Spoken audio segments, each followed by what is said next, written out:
ओम शांति। आज की इस टॉपिक में हम बाप दादा की नेक्स्ट वाली अव्यक्त वाणी पे चर्चा करेंगे, जिसमें हम पढ़ रहे थे वर्ष 1969 की मुरलियाँ। और आज हम आगे की नेक्स्ट वाणी पे बात करेंगे। आइए तो सुनते हैं बाबा की अव्यक्त वाणी। बहुत ही प्यारी सी बाबा ने बहुत सुंदर रीति से हमें नेक्स्ट वाणी पे चर्चा संपूर्ण रीति अर्चा विश्लेषण किया है, जिसमें बाबा 20-10-1969 की अव्यक्त वाणी है। यहाँ पे बाबा हमें बिंदु और सिंधु की स्मृति से संपूर्णता कैसे लाए उसके बारे में हमें विस्तार से बता रहे हैं। तो आइए सुनते हैं हम वाणी को। आज के संगठन में बाप दादा आए हैं। आज के संगठन को क्या कहेंगे? आज का संगठन है ही ज्ञान और सितारों का। हर एक सितारा अपनी अपनी चमक देखने वाला है। बाप दादा हर एक सितारे की चमक देखने के लिए आए हैं। आप सभी इस भट्टी में आए हो तो क्या अपने को बनाने के लिए आए हो? मालूम है भट्टी से क्या बनकर निकलना है? फरिश्ता। फरिश्ता नहीं हो तो इस भट्टी में संपूर्णता का थप्पा लगा कर निकलेंगे। अभी फरिश्ते बनने की पुरुषार्थी हो, लेकिन संपूर्णता में जो कमी है उस कमी को इस भट्टी से सुहा करने के लिए आए हो। ऐसे हो ना, कमियों को दूर करने के लिए क्या बात याद रखेंगे? संपूर्णता की पूरी छाप लगा कर जाएंगे। आज बाप दादा बहुत ही सहज बात सुनाते हैं। बहुत सहज बात ये याद रखनी है कि मैं बिंदु हूँ और बाप भी बिंदु हैं, लेकिन बिंदु के साथ साथ सिंधु भी हूँ। बिंदु और सिंधु ये बाप और बच्चे का परिचय हैं। तो शब्द भी अगर याद रखो, दो शब्द भी अगर याद रखो तो सहज संपूर्णता आ सकती है। स्कूल में छोटे बच्चों को जब पढ़ाते हैं तो पहले क्या सिखलाते हो? पहले तो बिंदु ही लिखेंगे ना। अगर फिर आगे बढ़ते हैं तो फिर वह एक अल्फ सिखाते हैं, यह भी बिंदु है। अगर फिर आगे बढ़ते हैं तो बिंदु की याद और उस एक की ही सभी बातें आ जाती हैं। एक की याद और एक रस अवस्था, एक की हिम्मत और एक के ही कर्तव्य के मददगार। अगर एक एक बातें ही याद रखें तो बहुत ही अपने को आगे बढ़ा सकते हैं। सिर्फ अपने बिंदु और एक उसके आगे विस्तार में जाने की दरकार नहीं।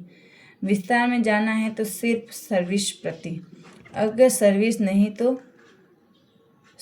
नहीं तो बिंदु और एक उसके आगे अपनी बुद्धि चलाने की आवश्यकता नहीं है। सिर्फ यही बातें याद रखो, सहज संपूर्णता पा सकेंगे। सहज है ना, वह मुश्किल है, सहज मार्ग है, लेकिन सहज को मुश्किल कौन बनाता है? संस्कार। ये संस्कार भी उत्पन्न क्यों होते हैं? अपनी विस्मृति इन सब बातों को उत्पन्न करती हैं, चाहे पिछले संस्कार, चाहे पिछले कर्म बंधन, चाहे वर्तमान की बातें, चाहे वर्तमान की भूलें। जो कुछ भी होता है उसका मूल कारण अपनी विस्मृति है। अपनी विस्मृति के कारण ये सब बातें सहज ही मुश्किल बना देती है। स्मृति में क्या होगा? जो लक्ष्य रखकर आए हैं वह स्मृति संपूर्ण, विस्मृत असंपूर्ण। विस्मृत हैं तो बहुत ही विघ्न है, स्मृत हैं तो बहुत सहज और संपूर्णता। दो बातें सुनाई ना। अगर इस स्मृति में मजबूत करते जाओगे तो विस्मृति आपे ही भाग जाएगी। स्मृति को छोड़ेंगे नहीं तो विस्मृति कहाँ से आएगी?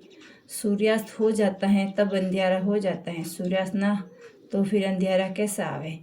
वैसे ही अगर स्मृति का सूर्य सदा कायम रखेंगे तो विस्मृति का अंधियारा आ नहीं सकता। ये अलौकिक ड्रिल जानते हैं, कैसे भी वहाँ ड्रिल करते हो वे तंदुरुस्त रहते हैं, तंदुरुस्ती के साथ साथ शक्तिशाली भी रहते हैं। तो ये अलौकिक ड्रिल जो जितनी करता है इनका ही तंदुरुस्त अर्थात माया की व्याधि नहीं आती और शक्तिशाली रूप रहता है। जितना जितना यह अलौकिक बुद्धि की ड्रिल करते रहेंगे उतना ही जो लक्ष्य बनाने हैं वह बन पावेंगे।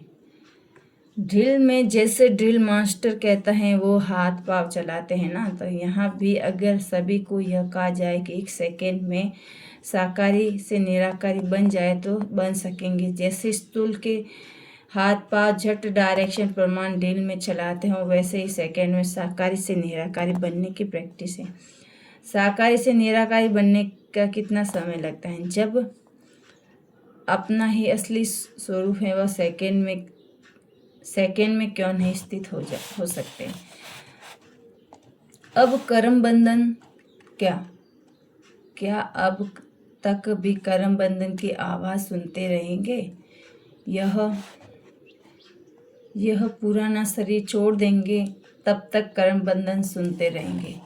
इस क्लास में प्रश्न का उत्तर देने वाला कौन है, वह तो बहुत सारे नाम सुनाए, फिर प्रश्न उत्तर से पार जाने वाला कौन है। इस भट्टी में परखने की पावर आएगी। हर एक को यही कोशिश करनी चाहिए कि हम संपूर्ण बनकर ही जाएंगे। ऐसे तब हो सकता है जब वह अंत में होगा। हो सकता है तो बाकी अंत तक रहकर क्या करेंगे, प्रजा बनाएंगे, स्वयं राजा ताजदारी बन जाएंगे और दूसरों को प्रजा बनाएंगे। आप समान बनाना है, प्रजा भी बनानी है, नहीं तो प्रजा बिगड़ राज्य किस पर करेंगे। तो ऐसे समझेंगे फिर इतने सभी सितारे संपूर्ण बनकर ही जाएंगे। यही उमंग, उत्साह और निश्चय हर एक में आना है। आवश्यक है कि हम संपूर्ण बने और सर्व को बनाएंगे। यही उमंग उत्साह सदा कायम रहे कि अवश्य ही लक्ष्य की प्राप्ति हो जाएगी और बाप दादा को निश्चय ऐसे संपूर्ण इस यज्ञ कुंड से निकलेंगे। कुंड का यादगार देखा तो ये यज्ञ तो भी स्थान है, यहाँ भी सभी यहाँ ही है, लेकिन फिर भी यज्ञ कुंड का महत्व तो होता है ना। वैसे ही देखा होगा कि गंगा और यमुना दोनों का महत्व है, फिर भी संगम का महत्व ज़्यादा है। वहाँ नहाना श्रेष्ठ माना जाता है और गंगा यमुना तो बहुत स्थानों पर होती है, लेकिन फिर भी विशेष संगम पर नहाने क्यों जाते हैं, इसका विशेष महत्व क्या है। संगम के महत्व को अच्छी तरह से जानते हो ना। जैसे विशेष स्थानों का विशेष महत्व होता है, इसी प्रकार मधुबन की भट्टी का भी विशेष महत्व है। इस भट्टी से संपूर्णता की सौगात बाप द्वारा मिलती है और यह मिलन अर्थात संगम का विशेष सौभाग्य बच्चों को मिलता है। यह मिलन ही संपूर्ण सौगात के रूप में है। इस मिलन का यह संगम यादगार है। यह तो मिलना और संपूर्णता की सौगात है। भट्टी से संपूर्ण बनने का चाप व ठप्पा तो लगा कर जाएंगे, लेकिन उसके साथ साथ इस भट्टी में हिसाब करना भी अच्छी रीति सीखना है। कहाँ हिसाब पूरा न करने के कारण जहाँ प्लस जमा करना है वहाँ माइनस से घटना कर देते हैं, जहाँ माइनस करना है वहाँ प्लस कर देते हैं, इसीलिए स्थिति डगमग होती है। यह हिसाब भी तो पूरा सीखना है कि किस बात में जोड़ना है और किस बात में कट करना है। प्रवृत्ति में रहने के कारण जहाँ जोड़ना वहाँ भी जोड़ लेते हैं, जहाँ काटना है ना वहाँ भी काट लेते हैं। यह छोटा सा हिसाब बड़ी समस्या का रूप हो जाता है। इसीलिए यहाँ पर पूरा सीखना है कि प्रवृत्ति में रहते हुए भी क्या करना है, क्या जोड़ना है और जोड़ना भी है तो कहाँ तक और किस रूप में। आपको इस भट्टी में बुलाए हैं तो उसका कार्य भी बताएंगे ना। कौन सी पढ़ाई सब्जेक्ट में परिपक्व हो। एक तो अलौकिक ईश्वरीय ड्रिल की सब्जेक्ट और दूसरी है हिसाब करना। दोनों ही बातें इस भट्टी में सीखनी है। अगर इन बातों में संपूर्ण बन गए तो बाकी आगे देखते हैं। ये भी बड़ी मूल्य है। कंटिन्यू रखते हैं। क्या करें, क्या रहेगा? संपूर्ण तो बन कर ही निकलेंगे, खुद को बन जाएंगे, लेकिन औरों को बनाने का कार्य भी बाकी रहेगा। इसी निमित्त जाना है, संबंध के कारण नहीं जाना है, लेकिन सर्विस की निमित्त जाना है। जाना भी है तो सर्विस के निमित्त। जहाँ भी रहो लेकिन अपने को ऐसा समझ कर रहेंगे कि तो अवस्था न्यारी और प्यारी रहेगी। जैसे बाप दादा सर्विस के निमित्त आते जाते हैं ना, तो आप सभी को भी सिर्फ सर्विस के अर्थ निमित्त बनकर जाना है और सर्विस की सफलता पाकर फिर सम्मुख आना है। अव्यक्त वतन से वर्तमान समय बाप दादा हर एक को कौन सा मंत्र देते हैं? गो सुन कम सुन, जल्दी जाओ जल्दी आओ, सर्विस प्रति जाओ साथी बनकर और जल्दी आओ, फिर जाओ जब तो यहाँ से गो सुन कम सुन होंगे तब बुद्धि द्वारा भी जल्दी होगा। बुद्धि की ड्रिल भी है ना, गो सुन कम सुन है ना, तो वह स्थिति तब होगी जब यह स्थूल मंत्र याद रखेंगे। इस मंत्र से उसका संबंध है, तब तो बताए हैं यज्ञ कुंड का महत्व है।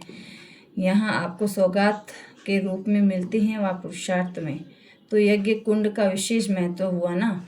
यहाँ वरदान वहाँ मेहनत, जहाँ वरदान मिल सकता है तो मेहनत क्यों करते हो? इस कुंड में भाषा बोलनी भी है, सीख कर जाना है, ऐसा सैंपल बनना है जो आपको देख दूसरों को भी आकर्षित होकर यज्ञ कुंड में सुहा हो जाएंगे।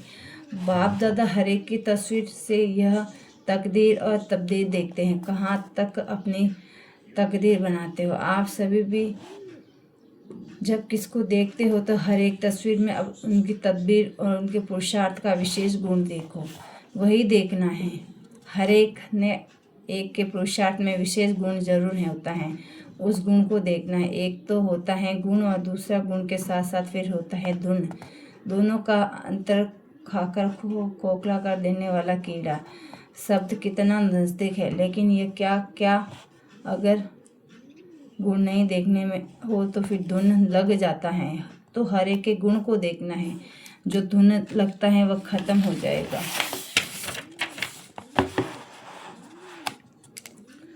जो एक दो के स्नेही होते हैं, ऐसे बच्चों से बाप दादा का स्नेह अति होता है, स्नेह के समीप लाता है, और जितना स्नेही उतना समीप। तो एक दो के स्नेही हो, ऐसे स्नेही बच्चे समीप आ सकते हैं अब भी और भविष्य में भी विशेष नहीं। इसलिए आज विशेष डबल टीका लगा रहे हैं, लेकिन अनोखा अलौकिक रीति का टीका नहीं। डबल टीका कौन सा है? एक तो निराकारी, दूसरा है न्यारापन। यह डबल टीका हर एक के मस्तक पर अविनाशी स्थित कराने के लिए अविनाशी रूप से ही लगा रहे हैं। यह अविनाशी टीका सदा कायम रहता है। तिलक का सुहाग तो अविनाशी, तिलक का सुहाग की निशानी कहा जाता है। इस तिलक को सदा कायम रखने की कोशिश करनी है। जितना परिपक्व रहेंगे उतना पद पा सकेंगे। हर एक ये सोचे कि हम नंबर 1 हैं। अगर हर एक नंबर 1 होंगे तो नंबर 2 कौन आएगा? बाप की क्लास में कभी भी नंबर नहीं निकल सकते। टीचर भी नंबर 1, स्टूडेंट भी नंबर 1, तो एक नंबर 1। ऐसी क्लास का मधुबन में चित्र होना चाहिए। ओम शांति। यहाँ पे बाबा अपनी वाणी को विराम दे रहे हैं। आगे हम नेक्स्ट वाणी को सुनेंगे। आज के लिए इतना ही। ओम शांति।